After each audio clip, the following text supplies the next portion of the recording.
Hello বন্ধুরা, welcome to my channel আশিসা শিক্ষার আলো। আমার চ্যানেলে সবাইকে স্বাগত।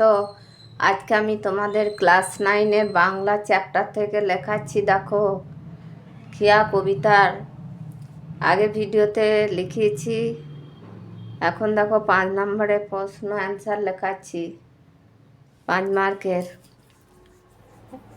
দেখো, দোহা পানে চেয়ে আছে দুইখানি গ্রাম, দুইখানি গ্রামের পরস্পরের পানে চেয়ে থাকার বিষয়টি বাস্তব জীবনের প্রেক্ষিতে বুঝিয়ে দাও, অথবা মুখোমুখি চেয়ে থাকা গ্রাম দুটি কিসের ইঙ্গিত বহন করে।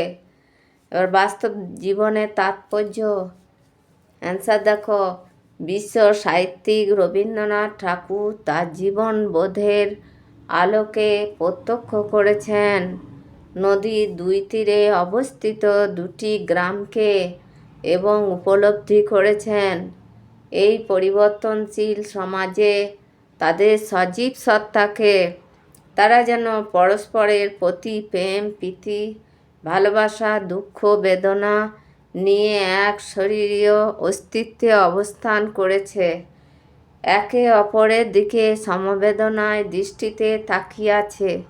তাই উদ্ধৃতাংশটিতে কবির অন্তর্লোকে বস্তু জগতে খণ্ড খণ্ড স্বরূপ সজীব সত্তার সঙ্গে একাত্ম হয়ে উঠেছে।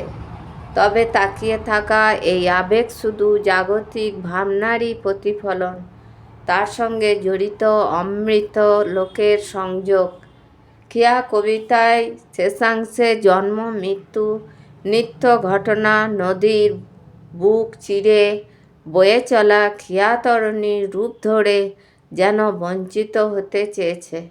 সেই ক্ষেত্রে নদীর দুই তীরের গ্রাম যেন এই ইহজগৎ অপর লোকের দোদুত্তক এই দুই অন্তর লোক নিজ নিজ স্থলে নিশ্চল আবেগ মতো অবস্থান করেছে। ওই নিমেষ নয়নে তাকিয়ে রয়েছে পরস্পরের দিকে। তারা প্রত্যক্ষ করেছে কিভাবে পার্থিব লোক প্রতি মুহূর্তেই নতুনের আহ্বান করছে ও পুরাতনকে পরপারের জীবন খিয়ার পথ চলার শেষে পৌঁছে দিচ্ছে। হ্যালো বন্ধুরা, ভালো লাগলে লাইক করো, কমেন্ট করো, বন্ধুদের সাথে শেয়ার করো। আর এইগুলি তোমাদের 3rd ইউনিট টেস্টের জন্য সাজেশন ইম্পর্টেন্ট চ্যাপ্টার থেকে লিখিয়েছি। তোমরা ভালো করে এগুলো করো, আর নতুন কেউ থাকলে সাবস্ক্রাইব করো। আর তোমরা ভালো থেকো।